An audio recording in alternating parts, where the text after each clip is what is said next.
Sabi nila, hindi raw malinaw at madaling malimutan ang ating panaginip, ngunit ito ay mahiwaga. Tulungan mo ako! Tila iba ang aking panaginip ngayon. Hanapin mo ako! Ibang-iba sa nakasanayan ko. Mukhang may naisip parating sa akin. Saan kita makikita? Ipikit mo lang iyong mga mata. Ako'y magkakaroon sa pagpikit ko ng panaginip sa panaginip. Ito'y malinaw, makulay. Yun siya! Ano itong aking nakikita? Tayang aga-aga pa! Nakita ko nga siya, ngunit suot ang pananakit ng kanyang ama na tila senyalis sa isang masak na pamilya. Tay! Tay! Sundan mo ako.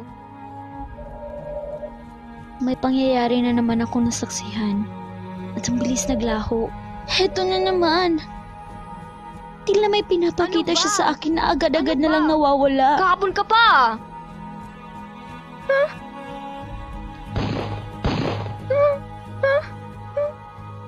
Tulungan mo ako. Sundan mo ako. Naguguluhan na ako. Ano ba ito? Huh?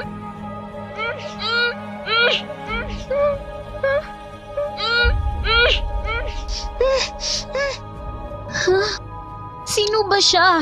Sino ba siya?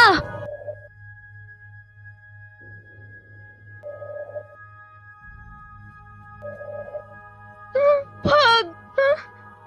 Tama na! Tama na! Hanapin mo ako. Sundan mo ako. Nandito ako. Sino ka ba? Ako si Kapayapaan. Sino yung nakita ko kanina lang? Siya? Siya ang nagre-representa sa mga tao sa lipunan na pinagkaitan ng kapayapaan. Gaya mo. Tama na! Wag! Tama na! Pumawa na po kayo sa akin! Wag po! Wag! Tama na!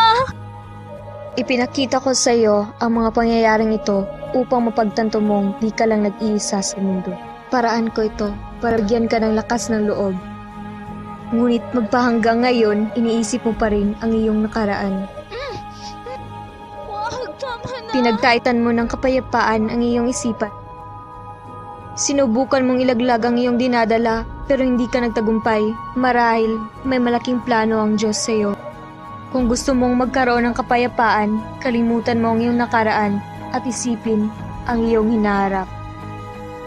Kung hahanapin mo ang kapayapaan, hanapin mo ito muna sa iyong sarili.